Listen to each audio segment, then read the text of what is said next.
어니스트 해밍웨이가 쓴 첫 번째 소설은 태양은 다시 떠오른다 하는 소설입니다. 요걸 기억을 좀 해 놓으시기 바랍니다.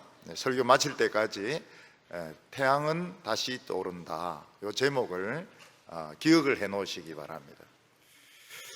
1차 대전을 마치고 유럽 청년들은 거의 다 미치려고 했습니다. 왜냐하면 굉장히 미래에 대해서 낙관적이었던 유럽의 지성인들, 영국, 프랑스, 독일 이런 지식인들이 어느 날 갑자기 이 전쟁이 붙어가지고 결국 한 2천만 명 이상의 젊은이들이 1차 대전에 희생을 당해서 죽게 됩니다. 그 유명한 솜느 전투라는 게 있습니다. 프랑스에서 일어난 솜느 전투에서는 딱 하루에 한 30만 명 정도가 죽습니다. 참호전을 하기 때문에 그때 그렇게 많이 죽었던 것입니다. 그러다가 독일의 빌헬름 1세입니다. 그러면 영감쟁이가 왜 그래 고집이 세었는지 빌헬름 1세가 결국은 식민지 문제를 가지고 전쟁을 일으켰는데 빌헬름 1세가 이제 갑자기 죽습니다. 죽고 독일이 이제 항복하고 그리고 평화가 오게 됩니다.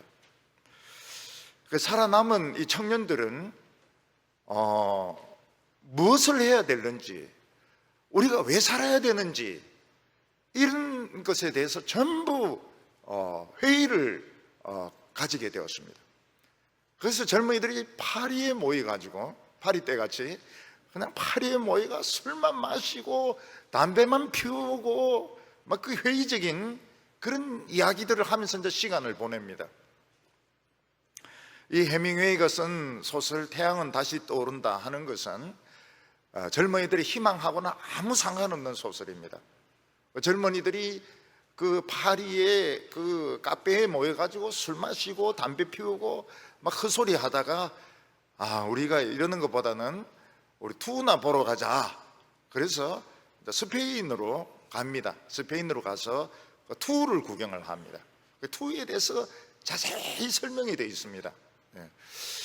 투라고 하는 것이 그냥 소를 죽이고 이러는 것보다는 스페인 사람들에게는 어떤 종교 의식인 것 같아요. 일종의 종교 의식이고 전통이고 굉장히 스페인 사람들이 좋아하고 아끼는 그런 어떤 제의적인 그런 의미를 가지고 있는데 이 삶의 회의를 느꼈던 이 젊은이들이 투를 보고 삶의 의미를 되찾는 것도 아닙니다.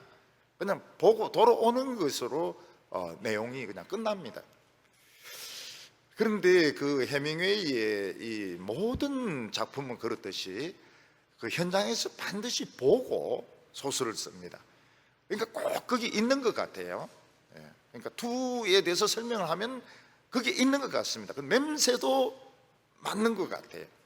미개한 기름 냄새, 포도주 냄새, 이런 느낌, 이런 것들.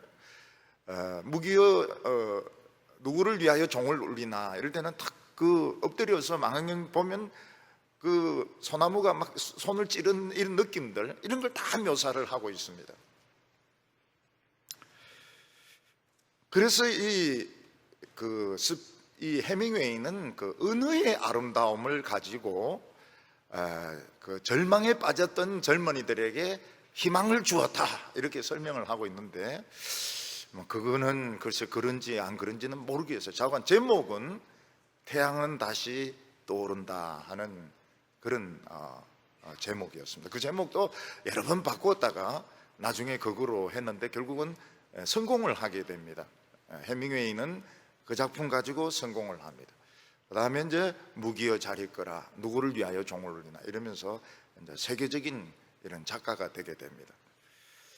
근데 1차 대전이 끝난 후에 전쟁에 대한 소설이 나오게 됩니다. 근데 전쟁에 대해서 제일 자세하게 설명을 한 소설이 서부전선 이상없다는 겁니다. 서부전선 이상 독일군의 입장에서 쓴 것인데 어느 고등학교 반이 있는데 담임 선생님이 그 반 아이들 전부 이름을 입대를 시켜버립니다. 담임 선생님이 가지고 군대 가지고 가가지고 자기 반 애들을 이름을 다 적어서 입대를 다 시켜버립니다. 그 반 애들이 전부 독일군에 들어가가지고 전쟁을 하는데 많이 죽습니다.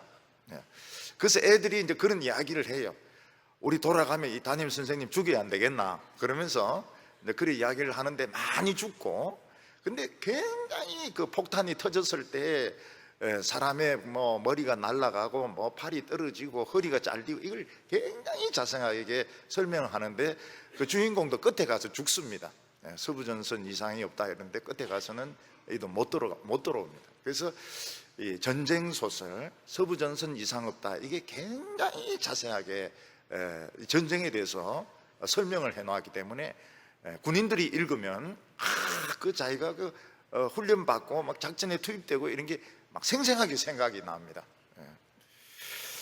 그리고 이제 2차 대전 때의 그 전쟁 소설로는 사랑할 때와 죽을 때 그게 있는데, 그걸 보면은 이제 베를린으로 휴가가 온 독일군이 휴가 와가지고 누구를 이제 사랑을 하게 되는데, 그 게슈타포가 유대인만이 아니고 독일인들도 얼마나 감시를 많이 하고 수용소에 많이 집어넣고 죽였는가 하는 것을 그 소설에서 알 수 있습니다. 그 주인공도 나중에 죽습니다. 나중에 러시아와 싸우면서 돌아가면서 결국은 죽습니다. 우리나라 전쟁을 잘 보여주는 것은 그 백선엽 씨가 쓴 그 백선엽 나중에 대장이죠. 대장까지 되는데 그 사람이 쓴 내가 물러서면 총으로 나를 쏘라 했는데, 요 다부동 전투에 대해서 자세하게 설명을 합니다. 그래서 매일 신병들 올려보내는데 매일 80%가 죽습니다. 80%가 여기서 그렇게 많이 죽습니다. 그래서 3일만 견디면 고참이라 그랬습니다. 3일만 견디면 고참인데, 그 북한군에서 포를 쏘아가지고 대구에는 한 발인가 두 발인가 떨어집니다. 그래서 대구 사람들이 다 피난 가려고 그러니까 국방장관이 가지 말라고 대구를 떠나면 안 된다 이래가지고 대구 사람들이 막 짐 싸고 이러다가 남아요. 그래서 대구 사람들이 피난을 가지 않습니다. 그런 내용들이 나오는데, 이 다부동 전투에서 엄청 죽고 김일성이 막 빨리 부산까지 가려고 너무 병력을 여기 다 쏟아붓습니다. 근데 그 병력이 대개 남한에서 피난 못 간 애들을 여기 다시 붙여가지고 남한 사람들끼리 싸우는 겁니다. 다부동 전투가 북한 남한 싸우는 게 아니고 남한과 남한이 싸웁니다. 그래가지고 북한도 엄청나게 죽고, 그런데 그 인천 상륙 작전 하는 바람에 북한군은 다 죽습니다. 북한군은 거의 다 죽고 빨치산이 되고, 결국은 중국하고 미군 그리고 남한군하고의 전쟁이 됩니다. 그래서 북한군은 거의 활약을 못해요. 거의 중공군들이 중공군하고 미군하고 한국군하고 이렇게 싸우게 됩니다. 그 미군은 굉장히 야간 전투를 싫어합니다. 야간 전투를 싫어하고, 우리 남한군들은 너무 취약한 거예요. 겨울인데 여름 옷을 입고 싸웁니다. 옷이 없으니까요. 그래서 중공군이 한국군만 골라서 공격을 합니다. 인해전술이라고 했는데 사실은 인해전술이 원래 작전이 아닙니다. 이 사람들은 그 장개석 군대하고 오래 싸웠기 때문에 굉장히 전투를 잘합니다. 중공군이. 근데 나중에 이제 인해전술을 한 것 같아요. 그래서 모택동이 기분이 굉장히 나빠지게 돼가지고 이 한국군 사령관 팽덕화를 그걸 숙청을 시켜버립니다. 내가 게릴라전 해라 했지 언제 인해전술을 해라고 했느냐. 한 60만 명 정도 죽는 것 같아요. 중공군들이 60만 명 정도 죽는 것 같은데, 모택동이 그 용서를 안 합니다. 팽덕화를. 펑드화라 그럽니다. 중국말로 펑드화 이렇게 하는데, 그래서 그 전쟁에 대한 것을 좀 읽어볼 필요가 있습니다. 사관 생도들에게 이런 건 좀 읽어봐라 이랬는데 잘 안 들어요. 아직까지는 좀 정신이 없어가지고요.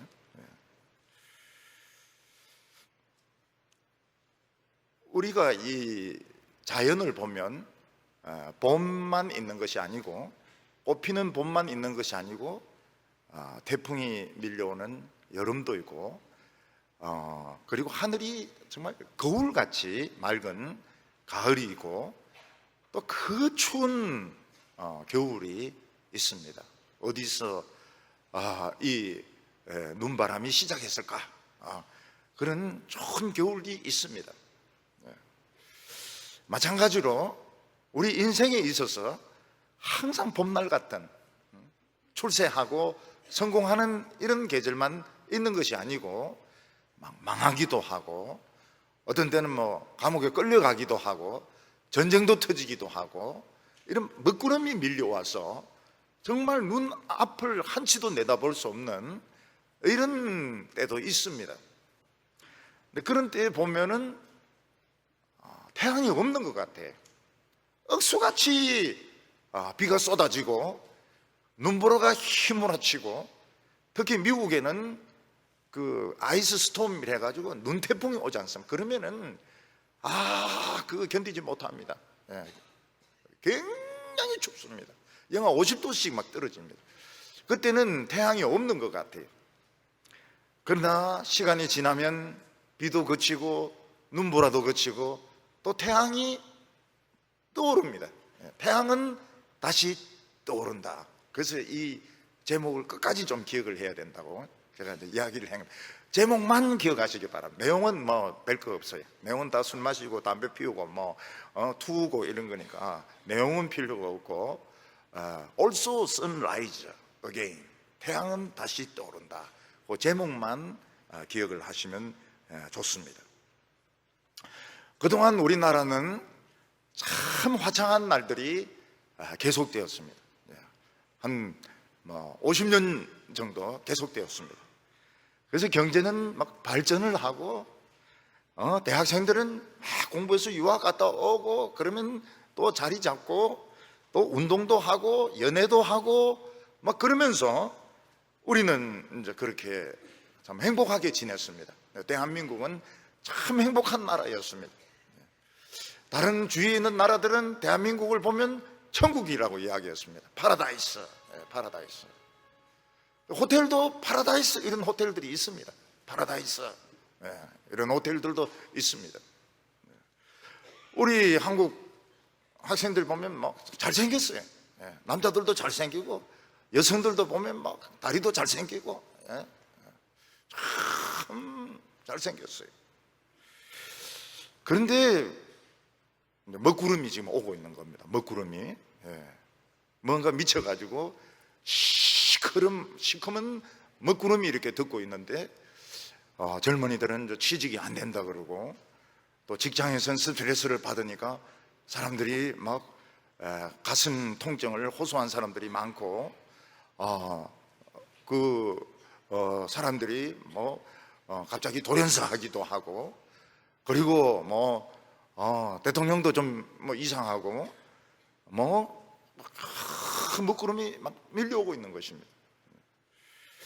근데 이거는 이제 서곡에 불과합니다. 서곡에 불과하고, 이제 본색이 드러났을 때는 과연 이게 폭우가 쏟아지느냐, 눈보라가 밀려오느냐, 근데 이거는 우리가 알 수가 없는 겁니다. 또 이러다가 그냥 환한 태양이 나올 수도 있고요. 근데 요거를 우리가 생각을 해야 되는 겁니다. 우리가 세상을 살다 보면 참 태양이 비치고 날이 따뜻하고, 서양 사람들은 막 그러면 옷을 다 벗습니다. 옷을 다 벗고 막 온데 덜 누워 있어요. 우리 한국 사람들은 햇빛 비친다 해서 옷 벗고 이렇게는 안 하지 않습니까? 근데 백인들은 건지러운 것 같아요. 그래가지고 이 멜라닌이 모자라니까 건지러운 것 같아요. 그래서 공원 같은 데 보면 남자들은 반쯤만 입고 엎드려 있고, 여자들은 또 엎드려 있고 말이죠. 그 옆에 또 한국 사람도 엎드려. 한국 사람은 엎드릴 필요가 없어요. 한국 사람들은 태울 필요가 없어요. 이 피부가 천부적인 이 KS 마크이기 때문에 여름에 막 그 닭 굽듯이 이리 뒹굴고 저리 그래 할 필요가 없어요. 그런데도 한국 사람들은 또 옆에 또 들르고 가지고 왔다 갔다 하고 있습니다. 그때 참 행복한 것 같죠. 맥주 마시고 포도주 마시고 아이스크림 빨고 참 행복한 것 같습니다. 근데 어느 날 보면은 막 먹구름이 막 밀려와 가지고 막 천둥치고 눈보라가 치고 막 이러면은 여름 장사 다 망치는 것이죠.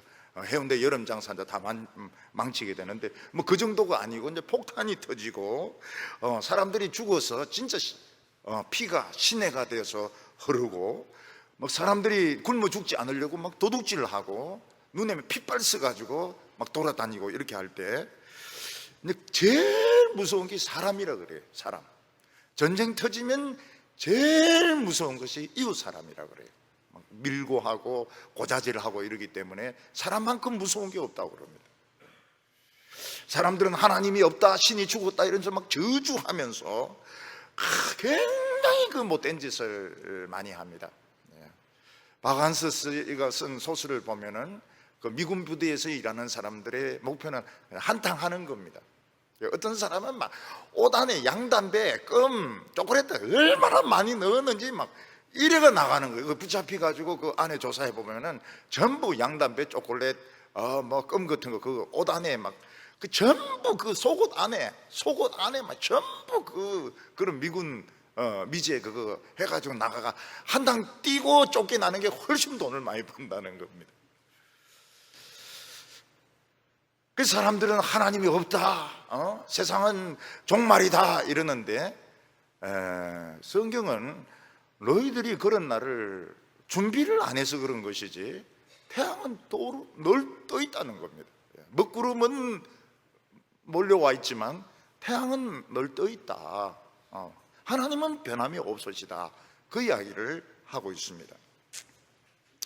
미국에는 이제 비브라는 그 짐승인데 우리나라는 없죠. 개만한데 물갈퀴가 달려 있어 가지고 수영을 굉장히 잘합니다. 물속으로 들어가 가지고 댐을 만들기도 하고 집을 만들기도 하는데 인디언들은 그 비브가 집 만드는 그 두께를 보고 겨울이 얼마나 추울지 예상을 한다고 합니다. 굉장히 두꺼운 흙집을 지으면 그 해는 거의 100년에 한 번 올까 말까 한 추위가 온대요.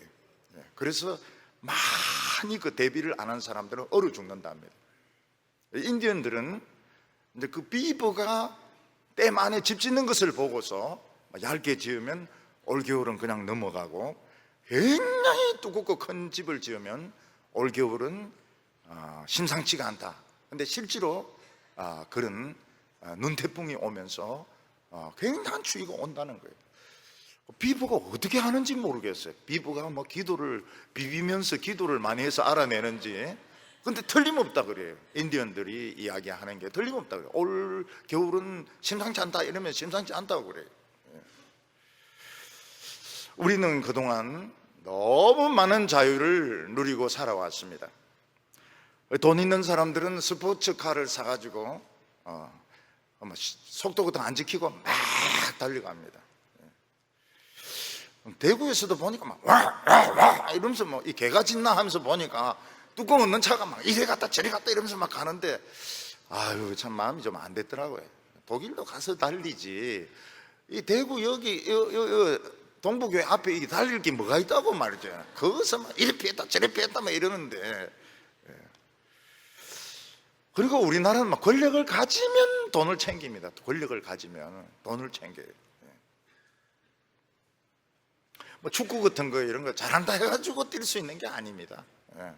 다 돈으로 우리나라는 다 돈으로 되고 연고대로 연대파 고대파 이래가지고 축구 선수 뽑고 그러니까 절대로 이길 수가 없는 거예요. 히딩크 같은 사람이 와야 되는 거예요. 연대도 모르고 고대도 모르고 이러니까 박지성이 같은 걸 써가지고 이렇게 올라가는 것이지. 그러니까 베트남도 꼭 마찬가지입니다. 월맹, 월남 이게 굉장히 차이가 크거든요. 근데 한국에서 대머리 하나 가가 뭐 압니까? 그냥 막 이놈 저놈 막 섞어서 쓰니까 막 올라가는 거예요. 이게 막 올라가는 거예요. 그러니까 이 뭐 연대, 고대, 뭐 광계 같은 데는 서울대 뭐 이런 것들이 다 말아먹는 겁니다. 다 말아먹어요. 노조 막 거짓말 했으라도, 회사 망하게 했으라도 어떻게 했든지 돈을 더 챙기려고, 돈 엄청 챙기는 것 같아요. 정치인들 뭐 무슨 수를 쓰는지. 우리나라의 돈이 아직 굉장히 많은 것 같아요. 아직 지금 정부는 걱정 안 합니다. 왜냐하면 세금도 거두면 되니까요. 세금 거두면 되니까. 돈 지금 깔고 앉아 있으니까 집값 올려가지고 또 세금 거두고 또 세금 거두고 세금 거두고 말이죠. 근데 그게 오래 가지가 않아요. 그 자유, 그 권리, 이게 오래 가지가 않습니다. 왜냐하면 봄, 여름, 가을, 겨울이 있기 때문에요. 그래서 사람들은 역사 앞에서 겸허해야 된다 이렇게 말을 합니다. 왜냐하면 하나님께서는 바람을 통해서, 구름을 통해서, 추위를 통해서 역사를 만드시기 때문에 인간들은 자기 마음대로 역사를 만들 수가 없다는 겁니다. 역사를 만들 수가 없어요. 역사는 그냥 내버려 두고, 그냥 세월 지나면 또 이런 학자가 이야기하고 저런 학자가 이야기하고 뭐 이래 하면서 이제 정리가 되는 것인데, 정리 안 되면 할 수 없는 것이고, 정리하지 말고, 정리할 필요가 뭐 있습니까? 인간이 뭐 어차피 미완성 교향곡인데 역사를 이제 자꾸 바꾸고 왜곡하고 이러는데 그게 전부인 줄 알지만, 하나님은 바람을 통해서, 번개를 통해서, 추위를 통해서 인간 역사를 뒤집으시는 겁니다. 그래서 사람은 자연 앞에서 겸허해야 되고 하나님 앞에서 겸허해야 됩니다. 왜냐하면 봄만 계속되는 것이 아니기 때문에 반드시 여름 태풍이 오게 되고, 또 가을이 그렇게 멜랑콜리하고 막 낙엽이 지고 막 커피 한잔 하고 이러면 참 좋은 것 같지만, 곧 또 겨울이 오기 때문에, 이 세상에는 겨울도 있고 눈보라도 있고 태풍도 불기 때문에 사람들은 역사 앞에서, 자연 앞에서, 하나님 앞에서, 안 믿는 사람들 같으면 신 앞에서 겸허해야 된다 하는 이야기인 겁니다. 욥기 37장은 엘리후의 마지막 설교입니다. 마지막 설교고 38장부터는 하나님의 말씀이 나오고 끝납니다. 우리가 지금 대단하게 지금 왔어요. 지금 대단한 게 먼 길을 왔습니다. 어떤 분은 나 아무것도 기억 안 나는데요. 욥기를 그래 들었는데 아무 생각도 안 나는데요. 메시아를 생각했어요. 메시아, 내 주는 살아계시고 My Redeemer is live. 내 구세주는 살아계시고 그가 땅 위에 설 것이라. 이 육신이 썩은 뒤에 내 주를 보리라. 그것만 해도 차비 건지는 겁니다. 차비 건지는 거예요. 그리고 또 하나님 말씀이 아직 남아있어요. 아직 남아있어요. 특히 오늘 말씀, 태양은 다시 떠오른다. 얼마나 좋습니까? 해밍웨이, 태양은 다시 떠오른다. 서부전선 이상 없다. 이거 뭐 얼마나 참 좋습니까? 근데 이 엘리후는 제일 젊은 사람인데 경험에서 말하는 것도 아니고 그 하나님의 영감으로 이야기를 한다고 말을 했습니다. 겉으로는 욥을 책망하는 말을 하고 있지만 실제로는 욥을 치료하는 말을 하고 있습니다. 그래서 우리가 책망하는 설교를 들을 때도 꼭 안 좋게 들을 필요는 없어요. 그 안에 자세히 들어보면 위로하고 치료하는 말씀이 있습니다. 엘리후는 욥에게 뭐라고 말합니까? 네가 만났던 것은 태풍이었다고 이야기하고 있습니다.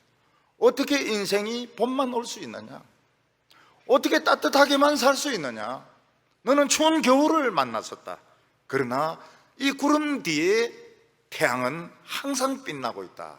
이것이 욥기 오늘 본문의 내용입니다. 요거를 못 찾으면 굉장히 어려워지죠. 굉장히 어려워지는데 오늘 그 핵심이 그겁니다.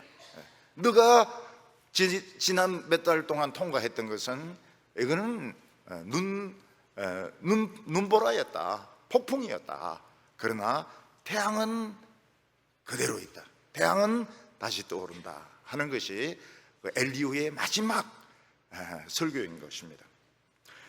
오늘 첫 번째로 엘리후는 우리는 하나님의 음성을 듣자, 하나님의 음성을 들을 필요가 있다고 말하고 있습니다.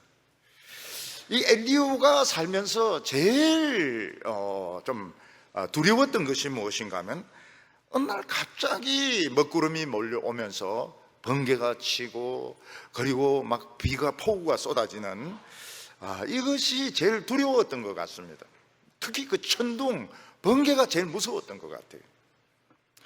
우리는 하늘이 늘 조용하기 때문에 땅의 일에만 신경을 씁니다. 돈을 얼마나 받고 어떤 자리에 있고 누가 나에게 무슨 말을 하느냐, 인간들 사이의 일에만 신경을 씁니다. 사실 하늘은 소리가 없어요.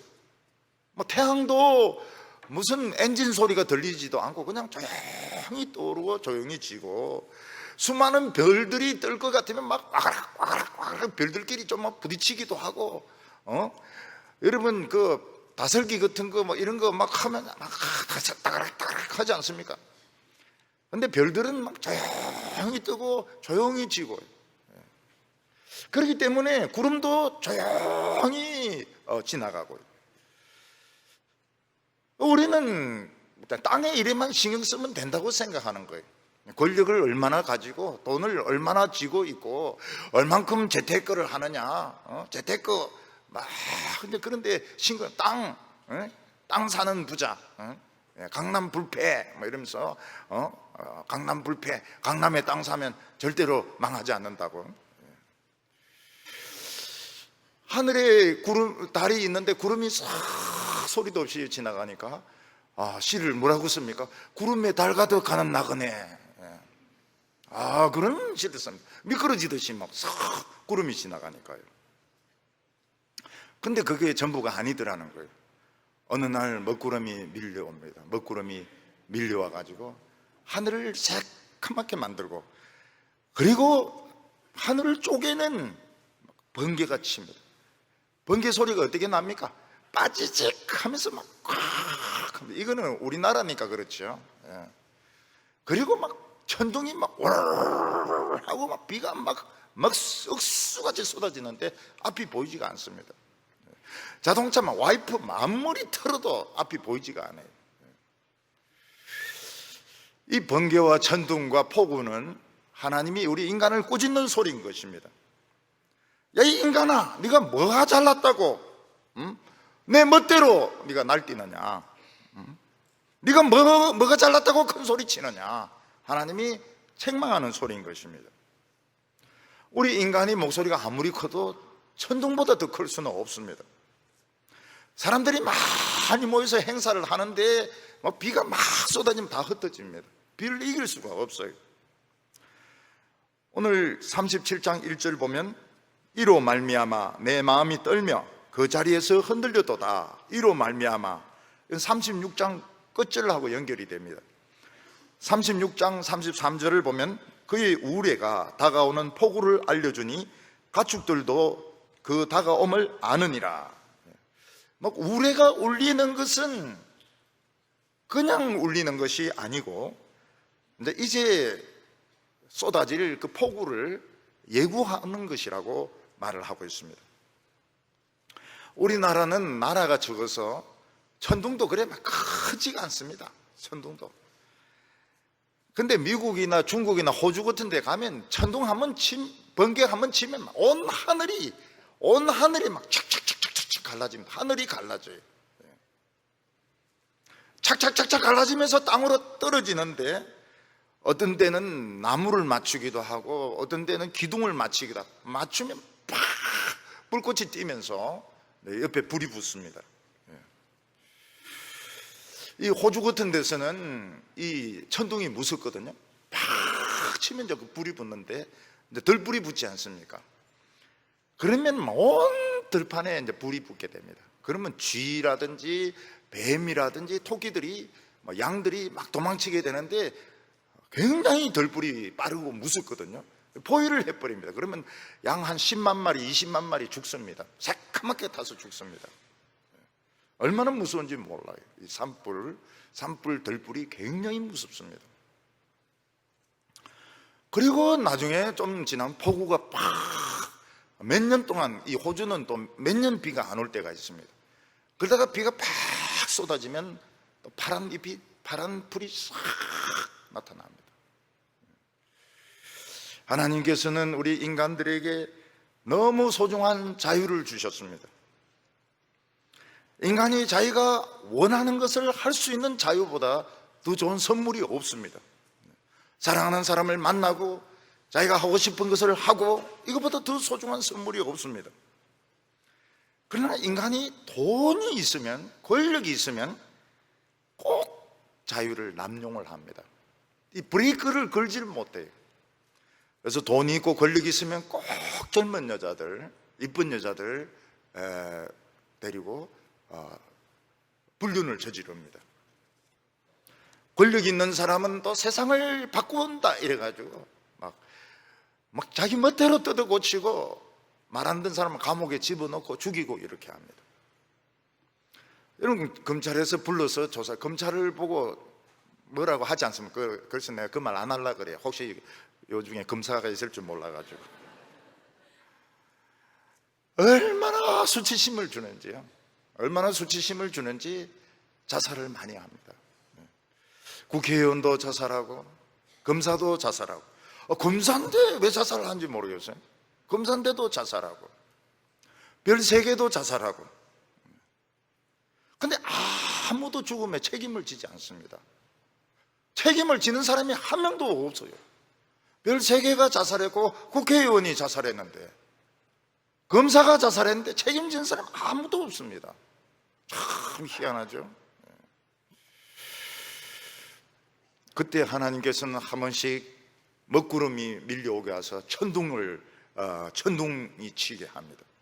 이 쥐새끼 같은 놈들아, 너희가 무슨 자격이 있다고 사람을 죽이느냐? 응?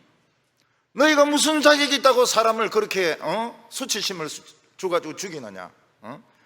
너희들 마음대로 너 되는 줄 아느냐? 그러면서 번개가 치고 천둥이 울리는 것입니다. 그래서 37장 2절을 보면 하나님의 음성 곧 그의 입에서 나오는 소리를 똑똑히 들으라 이렇게 말하고 있습니다. 우리 인간들은 하나님의 음성을 똑똑히 들을 필요가 있습니다. 우리 인간이 아무리 잘나고 똑똑해도 우리는 질그릇입니다.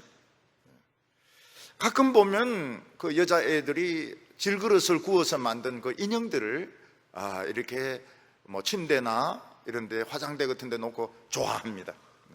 근데 잘못해서 떨어뜨리면 어떻게 됩니까?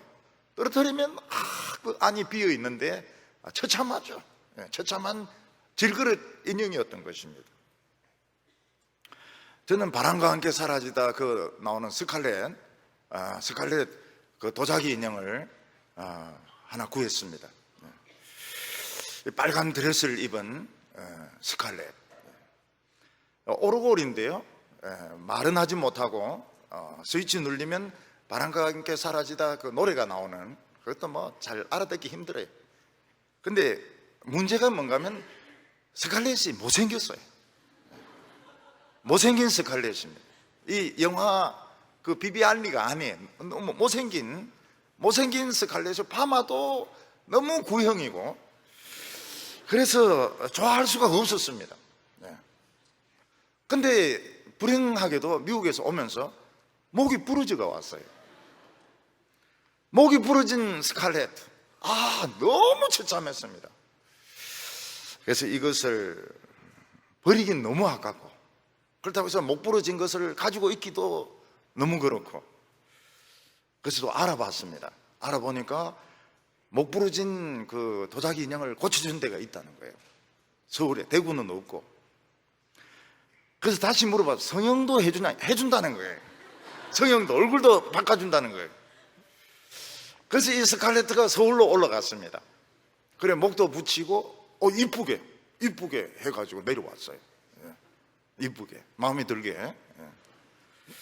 잘못하면 이 아세라가 될 수 있는데, 아세라상이.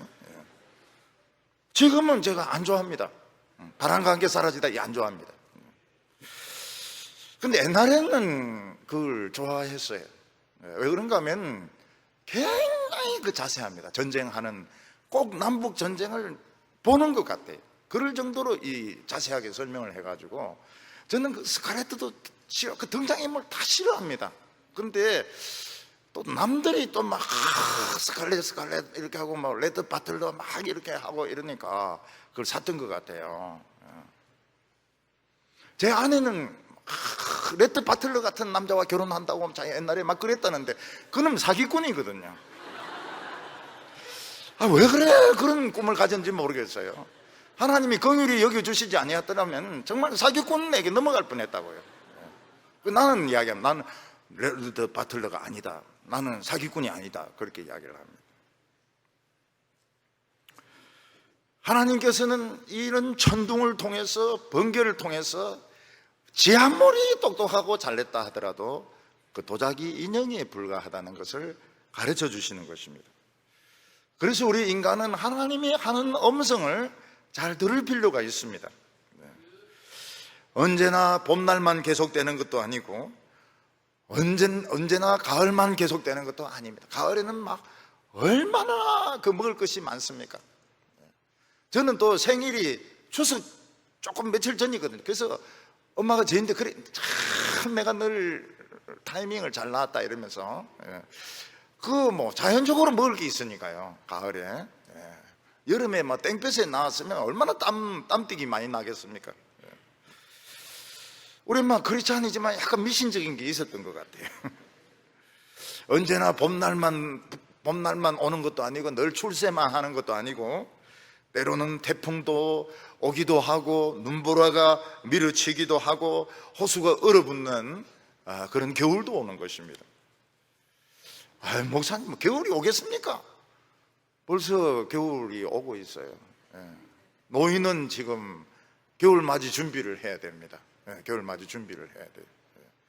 노인 냄새 안 날라 그러면은 목욕하는 건 좋은데 그 미끄러지면 안 돼요, 목욕탕에서.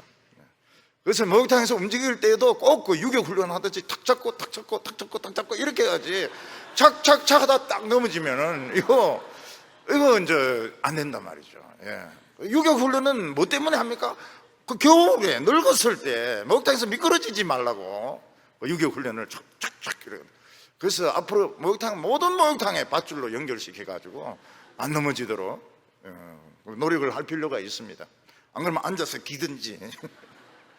여기 3절에 보면 그 소리를 천하에 떨치시며 번갯불을 땅끝까지 이르게 하시고.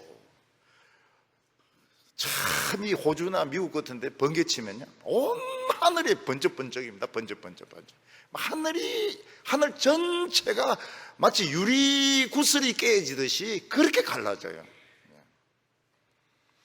그리고 그 소리가 얼마나 큰지, 애들은 막 귀를 막고 막 웁니다. 애들은 귀를 막고 엄마는 막 애 귀를 막 막아줍니다. 귀만 막아야지 콧구멍까지 막으면 안 돼요. 너무너무 소리가 크기 때문에. 대구는 보니까 앞산에 그게 있는지 모르겠는데, 서울은 서치라이트로 쫙 밤새도록 그 비행기를 찾습니다. 아무리 서치라이트에 이렇게 해도 번개만 하지 못해. 우리나라 번개는 약합니다. 진짜 하늘이 갈라져요. 하늘이 산산조각 나듯이 번개가 갈라지면서 팍 지붕을 치기도 하고 나무를 치기도 하고, 그러면 이제 불이 붙습니다. 하나님의 음성을 잘 들어두어라는 겁니다. 봄날만 계속되는 것이 아니다. 여름이 온다. 그리고 겨울이 온다. 그리고 인간은 축복의 시기가 오는가 하면 고난의 시기도 온다. 하나님의 음성을 이건 이제 예고하는 소리인 것입니다. 오늘 두 번째, 번개 이후에 뭐가 오느냐 하는 것입니다. 번개가 그렇게 크게 떨어지는 것도 무서운 일이지만 그 뒤에 오는 것이 더 무섭습니다. 번개나 이 우레는 예고편에 불과하고 그 뒤에 허리케인이 옵니다. 토네이도가 옵니다. 그리고 홍수가 납니다. 이거를 대비를 해야 되는 겁니다.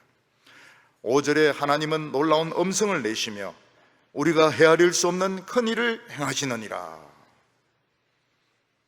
미국 같은 데서는 먹구름이 끼면서 번쩍번쩍번쩍 하면서 막 번개가 막 칩니다. 그것은 하나님께서 주의해, watch out, 주의해 하는 그 경고의 음성인 것입니다. 번쩍번쩍 번개가 치고 나온 후에 토네이도가 일어나게 됩니다. 하늘에서부터 쫙 땅까지 내려오는데, 이 토네이도가 얼마나 무서운가 하면 나무를 뿌리 뽑고 집을 형체도 없이 만들어버리고 유조차도 그냥 따라 올립니다. 그래서 기름 떨어지면 그냥 토네이도 안에 들어가면 돼요. 유조차도 막 기름 있는 채로 그냥 딸려 올라가기 때문에 기름 빼낼 수 있으면 빼내보세요. 특히 이 토네이도가 유명한 게 이제 캔자스주 그쪽 아닙니까? 그래서 이 캔자스 주에서는 그 지하 대피소가 다 있습니다. 지하 대피소가 다 있습니다. 그래서 토네이도가 오면 빨리 그 속에 들어가 가지고 그 문 잠그고 그 속에 있어야지, 집 안에 욕조에 들어가 가지고는 안 됩니다. 집 자체가 날아가 버리기 때문에 지하 대피소만 남고 집은 싹 다 없어지기 때문에 집 안에 있으면 자관 죽습니다. 오즈의 마법사가 그거 아닙니까? 오즈의 마법사가 이 토네이도의 도로시가 그 토토라는 강아지 챙기려고 하다가 이제 빠져나오지 못해가지고 집하고 같이 날아가는 거 아닙니까? 그래서 결국 오즈의 마법사를 만나가지고 돌아오지만 실제로는 이제 그런 애들이 많이 죽은 겁니다. 토토 강아지 지키려고 하다가 아기들이 이제 많이 없어져서 죽으니까 결국은 이제 그런 소설이 나오게 되는 겁니다. 소설하고 현실은 정반대죠. 도로시는 못 들어오는 겁니다. 소설에서는 돌아오지만은 못 들어오는 겁니다. 이 플로리다 같은 경우는 번개가 치고 난 후에 허리케인이 오게 됩니다. 허리케인은 뭐 진짜 빌딩 같은 그런 바닷물이 밀려오게 되는데, 수도 전기 다 끊어지고 사람들 침수되어서 노인들이 이제 이 도망을 못 가니까 노인들 집 안에 있으면 이제 죽습니다. 아라비아 같은 경우에는 천둥이 치고 나면은 겨울이 왔던 것 같습니다. 그래서 6절과 7절을 보면 눈을 명하여 땅에 내리라 하시며 적은 비와 큰 비도 내리게 명하시느니라. 그가 모든 사람의 손에 표를 주시어 모든 사람이 그가 지으신 것을 알게 하시느니라. 이 아라비아에서는 번개가 치면 눈이 옵니다. 눈은 자주 안 왔던 것 같아요. 근데 눈이 오면은 굉장히 추웠던 것 같습니다. 얼마 전에 사하라 사막에 눈이 왔습니다. 사하라 사막이 하얗게 변했습니다. 적은 비와 큰 비를 주신다는데, 큰 비는 이거는 폭우입니다. 그 지도를 보면 와디라는 강이 많은데, 와디라는 강은 그냥 평소에는 말라 있습니다. 근데 큰 비가 오면은 이제 거기에 이제 흙탕물 막 강이 되어서 흐르는데 사람들 꼼짝 못하고 떠내려갑니다. 그래서 예수님께서는 반석 위에 집을 짓지 않은 집은 큰 비가 왔을 때 다 무너져서 떠내려간다고 말했습니다. 하나님이 사람의 손에 표를 주신다 이렇게 했는데, 이 번역은 옛날 번역이 좋습니다. 옛날 번역 개역성경은 하나님은 모든 사람의 손을 봉하신다 이렇게 되어 있습니다. 표를 준다는 것은 무슨 소리인지 몰라요. 손을 봉하신다 무슨 말인가 하면, 겨울이 오고 큰 비가 오면 아무 일도 못하는 겁니다. 농사도 못 짓고 밖에 외출도 못하고 애들은 놀러 나가지도 못하고 비가 그칠 때까지 기다릴 수밖에 없는 것입니다. 겨울에는 땅이 얼어서 농사를 지을 수 없습니다. 우리나라 농촌에서는 비닐하우스를 만들어 가지고 농사를 많이 짓습니다. 뭐 오이도 심고 토마토도 심고 방울토마토도 심고요. 그런데 노인들이 후회를 많이 합니다. 왜냐하면 그 비닐하우스 안이 굉장히 덥거든요. 노인들이 땀을 많이 흘리니까 주일날 교회 안 오고 그냥 그 돈 벌려고 돈독이 올라가지고, 그러니까 다 쪼글쪼글한 거예요. 빨리 늙어버리는 거예요. 열대지방에 가면 문제가 뭡니까? 빨리 쪼글쪼글해진다는 겁니다. 코리아 굉장히 좋아요. 겨울에 놀고 말이죠. 놀고 이래 하면서 이 좋은데, 비닐하우스 만들고 주일날 교회도 안 가고 말이죠. 이렇게 하다가 그냥 할매들이 막 더 꼬부러진다는 거예요. 할매꽃이 아니고 막 그냥 붙은 꽃이 되어버리는 겁니다. 사람들은 계곡에 텐트 치기가 쉽지 않습니까? 계곡에 텐트를 많이 칩니다. 근데 비 오면은 갑자기 물이 불어나는데 피할 데가 없어요. 옆이 깎아지른 데니까요. 주로 한탄강입니다. 한탄강이. 그래서 한탄강이라고 이름을 짓지 않았습니까? 경기도에 있는 거기는 피할 데가 없어요. 들고 뛰는데 벌써 떠내려가 버리는 겁니다.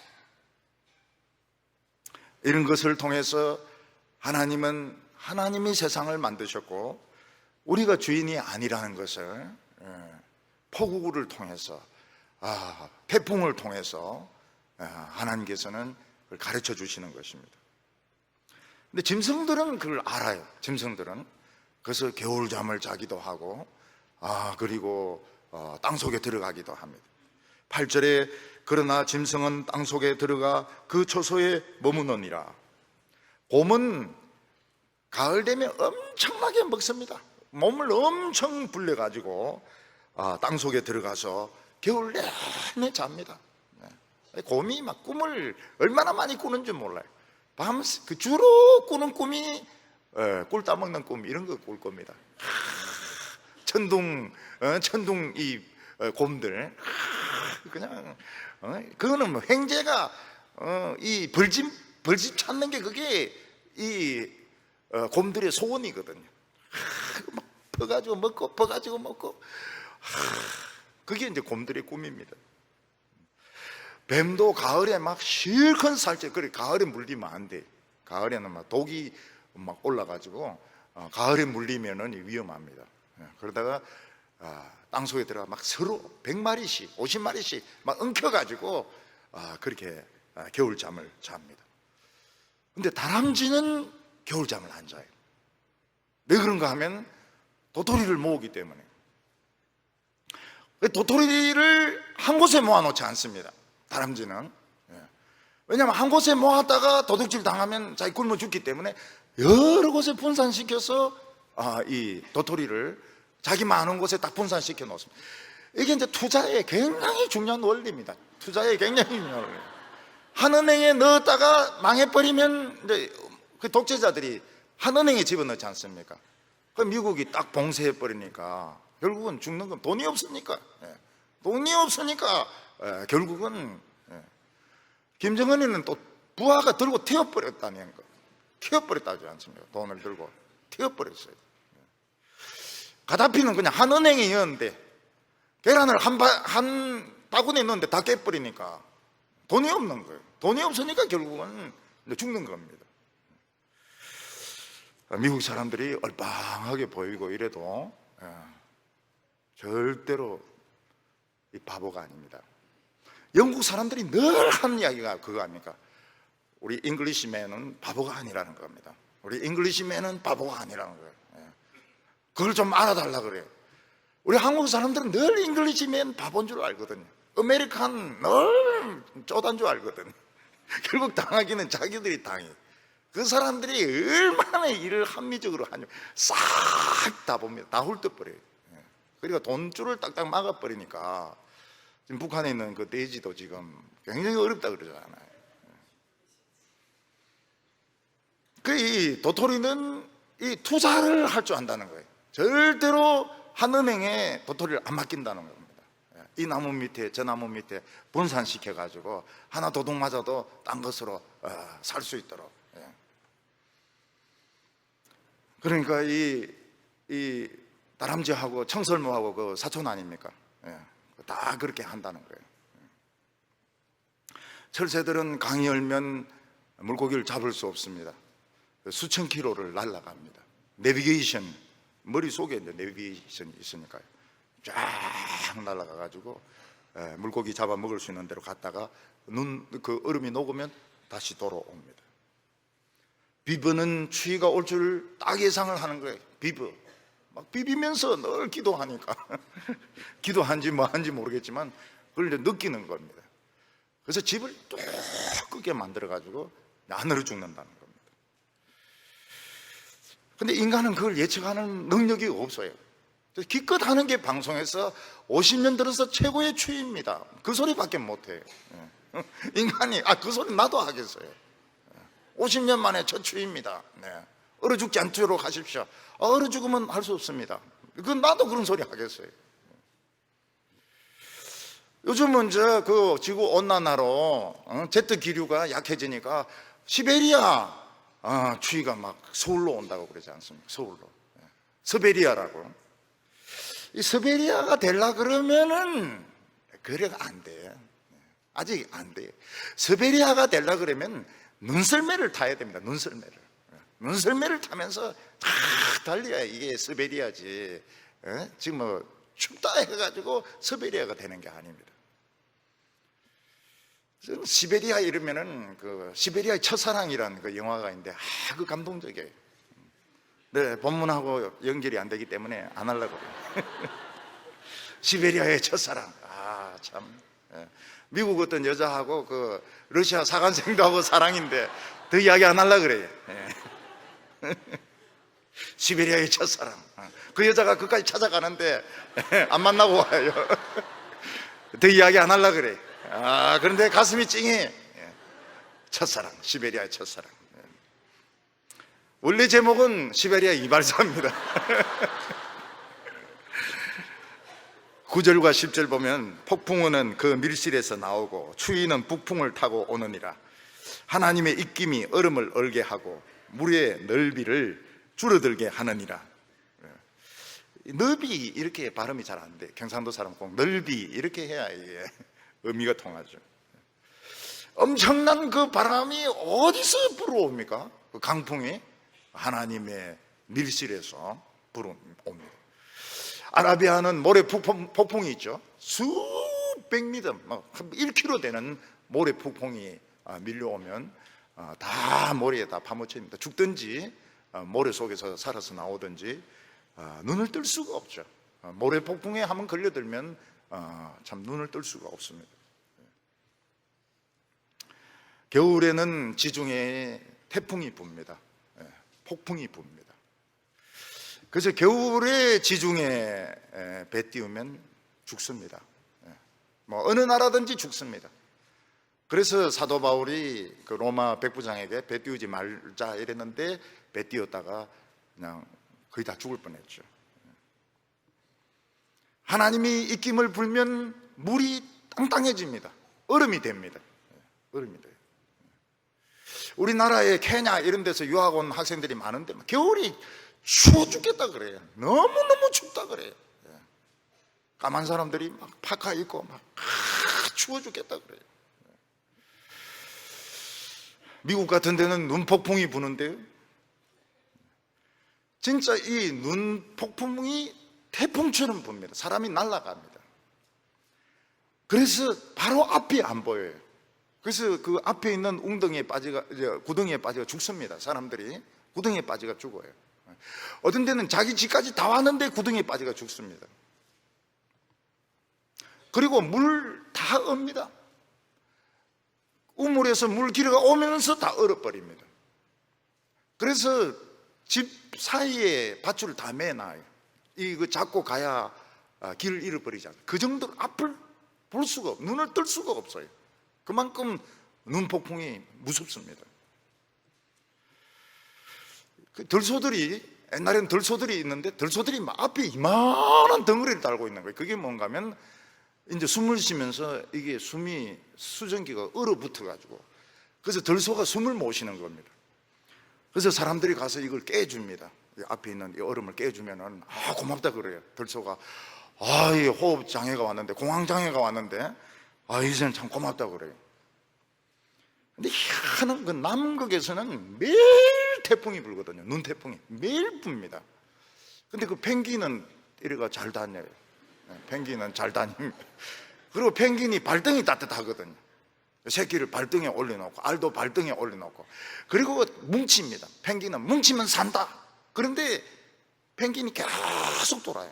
밖에 있는 놈은 안으로 들어가고 안에 있는 놈은 밖으로 나가고 계속 이러면서 안으로 주고 삽니다. 펭귄은 그런 방법을 알아요. 방법을 알고, 다람쥐는 투자하는 법을 알고. 근데 인간들은 그냥 봄날만 계속 될 줄 알고 있다가 근데 이런 날이 오면 자살을 해버리는 겁니다. 목을 매서 자살을 해버리고 높은 데서 떨어져 버리고, 자살을 해버려요.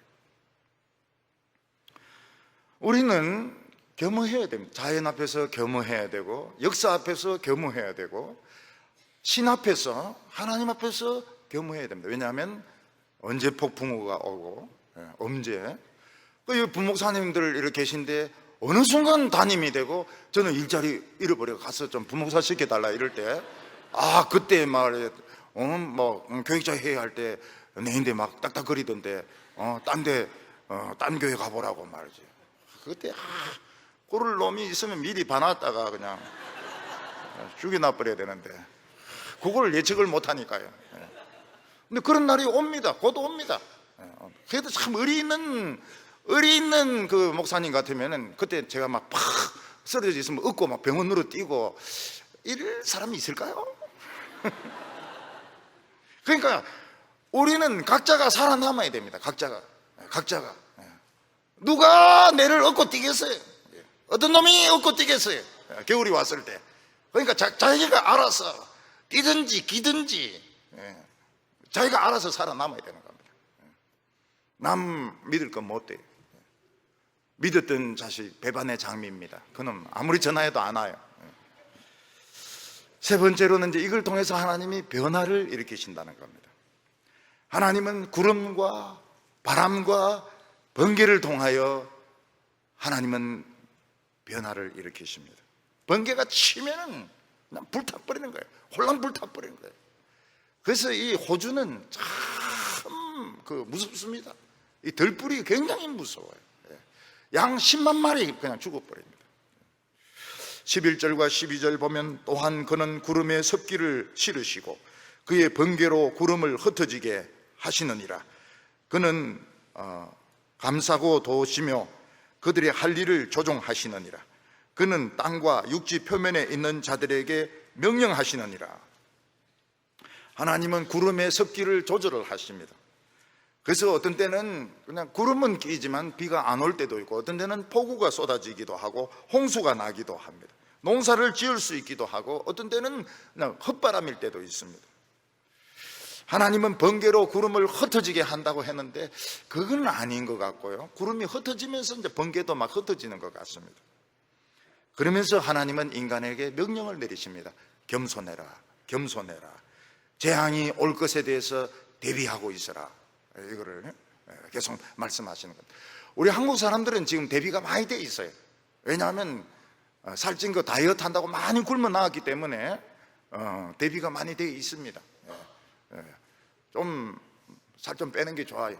살 좀 빼서 이런 먹구름이 치는 날에 대비를 해놓는 것이 좋습니다.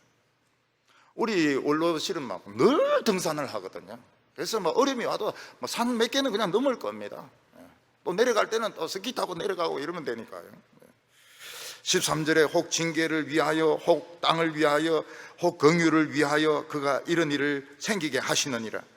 어떤 때는 인간이 교만하기 때문에 징계하기 위해서 폭풍우가 밀려오게 하시고, 추위나 강풍이나 홍수를 주시기도 하시고, 어떤 때는 인간이 불쌍해서 비를 주시기도 하시고, 어떤 때는 땅에 있는 인간 말고 다른 것들, 다른 정갈이나 방울뱀이나 다른 사슴 이런 것들이 불쌍해서 비를 주시기도 하신다고 했습니다. 인간이 너무너무 이기적이어서 다 차를 타고 다니니까 이산화탄소가 많아져 가지고 지구 이제 온난화가 되었습니다. 그래서 사하라가 너무 뜨거워진 거예요. 사하라의 뜨거운 기운이 그 남태평양으로 흘러가게 되니까 거기에서 굉장한 정발이 일어나게 되고, 거기서 허리케인이 오게 됩니다. 미국 쪽으로 주로 허리케인이 막 오게 됩니다. 우리나라도 해수면이 올라가니까 대구가 없어요. 대구, 고등어, 대한민국의 물고기, 고등어가 없습니다. 옛날에는 그 오징어 그냥 얼마나 많았습니까? 그냥 질겅질겅 씹으면서. 지금 오징어가 없어요. 지금 온도가 막 지멋대로 바뀌었습니다. 우리 어렸을 때마다 4만 4원 이거 시험에 나오고 이랬는데 요즘은 그런 문제 내면 큰일 납니다. 이제는 미세먼지. 미세먼지가 며칠 오고 그 다음 며칠 추위가 오고 이게 바뀌었어요. 따뜻하고 미세먼지 맡을래, 춥고 미세먼지 안 맡을래. 이게 우리의 선택입니다. 추우냐 미세먼지냐, 그걸 선택을 해야 됩니다. 고등어냐 백상아리냐, 그걸 선택을 해야 됩니다. 14절부터 보면 욥이여 이것들을 듣고 가만히 있어서 하나님의 오묘한 일을 깨달으라. 하나님이 이런 것들을 명령하셔서 구름과 번개로 번쩍거리게 하시는 것을 내가 아느냐. 그대는 겹겹이 쌓인 구름과 완전한 지식의 경이로움을 아느냐. 여러분, 구름도 종류가 한 가지만 있는 것이 아닙니다. 비구름도 있고 새털구름도 있고 양떼구름도 있고 뭉게구름도 있고 먹구름도 있고, 비행기 위에서 내려다본 구름은 막 이불 같아. 뛰어내리고 싶습니다. 뛰어내리면 안 돼요. 뛰어내리면 계속 내려가게 됩니다. 바람도 강한 바람, 약한 바람, 산들바람, 태풍, 회리바람, 토네이도, 눈도 쌀인눈, 한방눈, 뭐 진눈깨비, 눈보라. 그 인디언들에게는 눈이 한 60개의 종류가 있다고 그래요.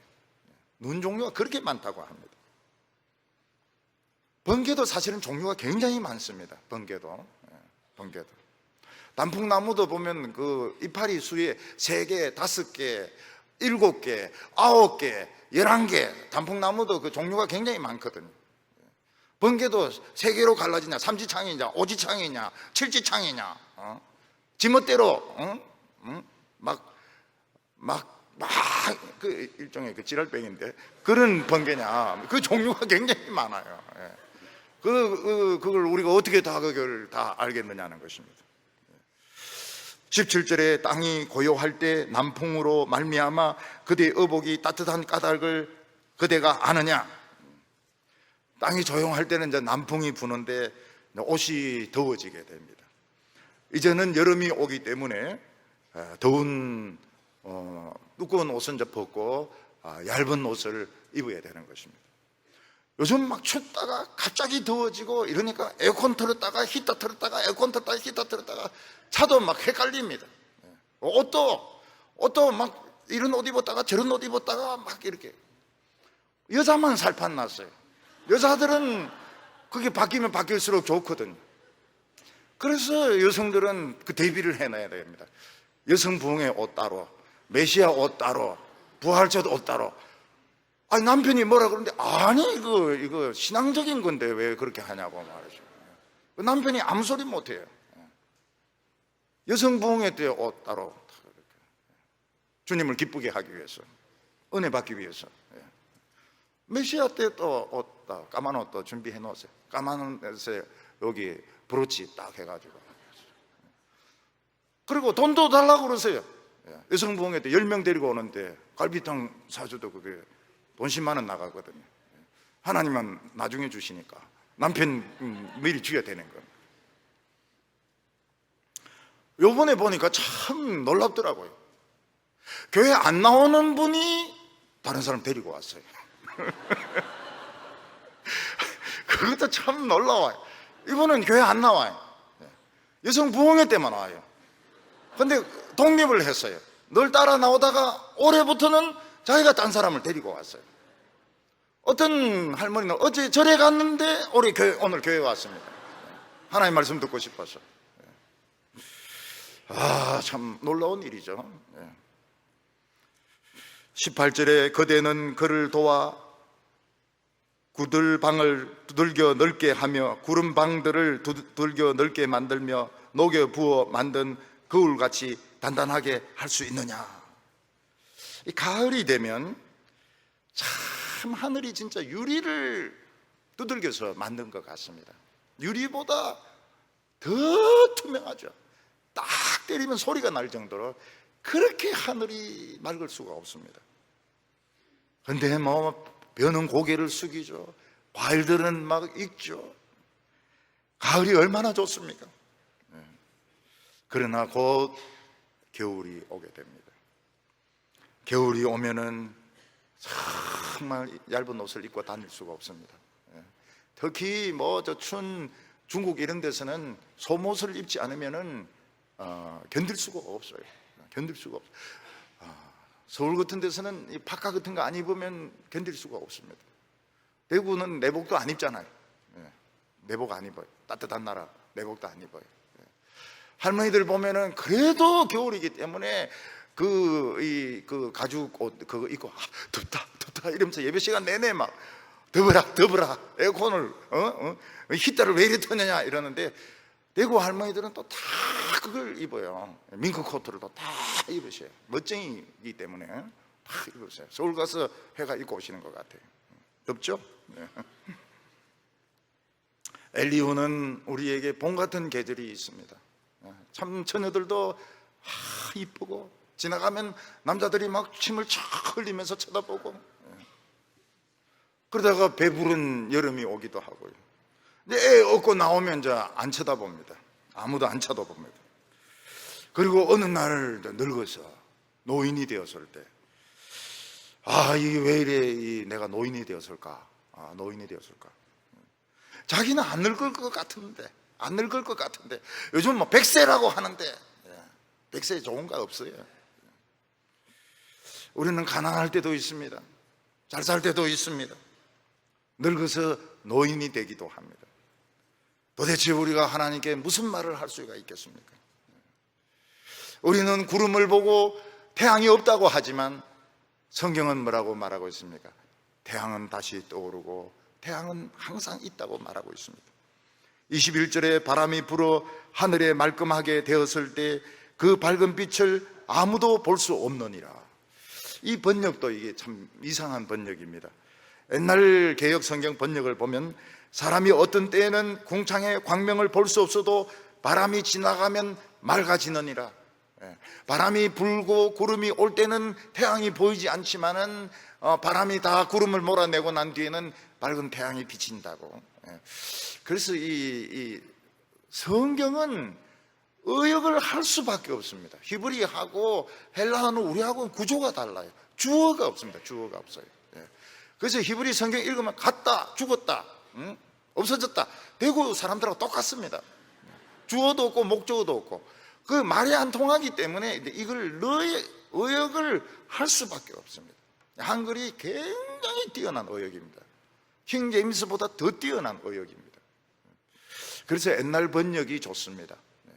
구름이 껴있을 때는 태양이 보이지 않지만 바람이 불어서 구름이 다 없어지면 태양은 여전히 그 자리에 있더라는 것입니다.